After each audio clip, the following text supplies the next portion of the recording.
From NBC News World Headquarters in New York, this is NBC Nightly News with Brian Williams. Good evening. Tonight, there's been another outburst of violence in our country, and once again, it's a mass shooting that has taken place on a campus. This happened at a small private college in California when witnesses say a man stood up in class without warning and opened fire, and late in the day, the death toll started to soar. NBC's Kristen Dahlgren's in our Los Angeles newsroom with the latest from that scene. Kristen, good evening. Good evening, Brian. A total of 10 were shot in Oakland. Police have now confirmed 7 dead. As you can imagine, it was a very tense scene for several hours.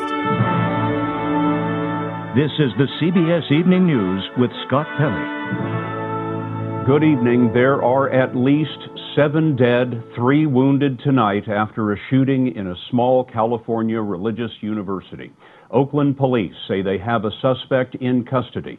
The shooting erupted this afternoon at the Christian school in Oakland called Oikos University. Lee Cowan is on the scene for us tonight. Lee? Scott, this is a small private university that's near the Oakland International Airport, and the shooting that took place here this morning, police believe, was the result of one gunman. They do believe that they have that gunman in custody, and now school officials are saying... From ABC News, this is ABC World News with Diane Sawyer. Good evening, and on this Monday, we begin with the mystery stretching from coast to coast after all that fever and frenzy from the biggest jackpot in American history. As you've undoubtedly heard, there were 3 winning tickets, one in Kansas, one in Illinois, and one in Maryland. But tonight, the chaos of the lottery itself has given way to the chaotic quest for who won. ABC's Dan Harris is at the Golden Ticket Ground Zero, Milford Mill, Maryland. Dan?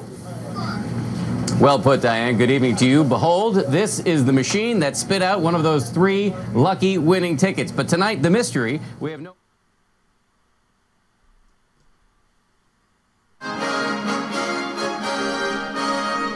From NBC News World Headquarters in New York, this is NBC Nightly News with Brian Williams. Good evening. We got a chance to witness a rare sight today, and an awesome one at that. A tornado rolling in over a major metropolitan area as we watched it happen live, as it was captured by television news helicopters. Here's what it looked like this afternoon in Dallas-Fort Worth. Those large flying projectiles there are 18-wheeler truck trailers from a trucking company yard south of Dallas. It went on from there to hit numerous neighborhoods in the Dallas metro area. Then the second wave of storms came along behind it. And at the sprawling American Airlines hub at DFW Airport, that was shut down. Passengers sheltered inside, kept away from windows, while dozens of jet aircraft exposed on the tarmac had to be inspected for hail damage. Well, it's where we begin tonight. NBC's Gabe Gutierrez is with us from Lancaster, Texas, where the worst is over from above, but a mess remains there on the ground in Lancaster. Gabe, good evening. Good evening, Brian. Dallas area residents were alerted earlier this afternoon that tornadoes might be possible. This is the CBS Evening News with Scott Pelley. Good evening. Healthcare makes up 17% of the entire U.S. economy, and there's an estimate that 1/3 of what we spend is wasted. $700 billion thrown away on unnecessary tests and procedures. Today, some of the most respected medical groups in America, representing 375,000 doctors, said it has to stop. But what they recommend would change health care for everyone. We asked our Dr. John LaPook to tell us more. The 45 common tests, procedures, and treatments were considered often. From ABC News, this is ABC World News with Diane Sawyer. Good evening. We begin with this frightening morning for passengers on that plane flying at 30,000 feet when suddenly they were hit by such convulsive turbulence, so extreme it forced the United flight to make an emergency landing. Passengers sent to the hospital. It had been a routine flight from Tampa to Houston. They were flying through clear air after that weather system, the one that spawned all those tornadoes, had already passed through when suddenly the air shifted. And ABC senior national correspondent Jim Avila tells us what happened next. Thousands of feet above the ground, out of nowhere, a jolt that injured 5.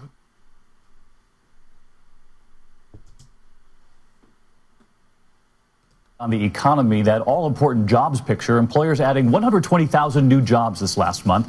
That's half as many as we've seen in the previous 3 months and lower than economists expected. Still, they say it is growth, and we also saw something else today. A yellow caution light started flashing on the recovery. The unemployment rate dropped 1/10 of a point last month to 8.2%. That's the lowest in more than 3 years. But here is the worry. The number of new jobs created was only 120,000 last month. Job creation had been well over 200,000 in each of the previous 3 months. Economists weren't expecting this slowdown. Still, the 4-month total is 858,000 jobs, the best showing in 2 years. We asked Anthony Mason to tell us the monthly jobs report that is so often a key barometer of how this recovery is going in the real world. Well, today the numbers disappointed. We added just 120,000 jobs last month. That is much less than what the experts were expecting. But on the plus side, the unemployment rate fell 0.1% to 8.2%. Our report tonight from NBC's Ann Thomas. It's Scott Pelley. Good evening. There are at least 7 dead, 3 wounded tonight after a shooting in a small California. Clarissa Ward joins us now from Istanbul. And Clarissa, I wonder, the $100 million in aid from the Gulf states, major new study, and John, it focused on twins. That's right, Scott. Identical twins are born with virtually the being put on London's newest landmark, and workers are going to great lengths, or should we say heights. They are standing a fact of this on a doctor and his patient in that relationship. You know, Scott, it's tough because we're emotional. Diane Sawyer. Good evening, and on this Monday, we begin with the mystery stretching from coast to coast after all that fever and frenzy from the biggest jackpot in American history. Even east, and we've got numerous tornado reports here.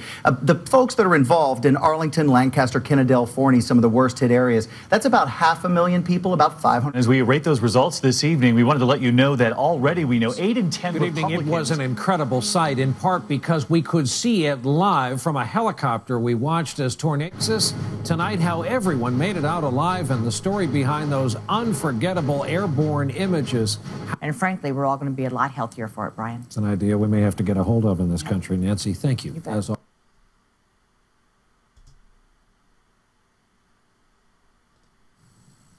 On our broadcast tonight, blown away, the outbreak of tornadoes in Texas. Tonight, how everyone made it out alive, and the story behind those unforgettable airborne images.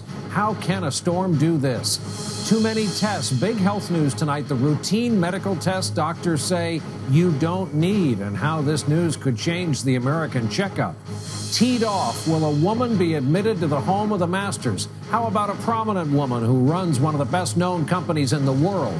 Tonight, the famous golf club responds. And drilling down, the massive construction project going boom in the night, nearly knocking people off their feet. Nightly Breaking news. Monster tornadoes bear down on Dallas, exploding power lines, lifting tractor trailers like this one hundreds of feet into the sky. Children huddled together, schools on lockdown. Get in the house! Target, New York, a mysterious new message from Al-Qaeda online. The FBI searching for clues in this picture tonight.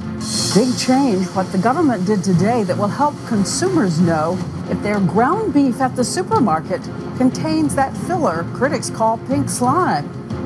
And a real-life Batman unmasked. After the video of police pulling this man over, we find him and discover he is a superhero. Tonight, a massacre at a university in California. Many have been killed after a lone man opened fire.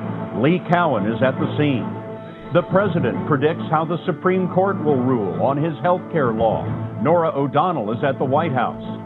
The freedom movement in Syria is promised $100 million to fight the dictatorship. Clarissa Ward is with the Secretary of State. You were there. You know how hard it is.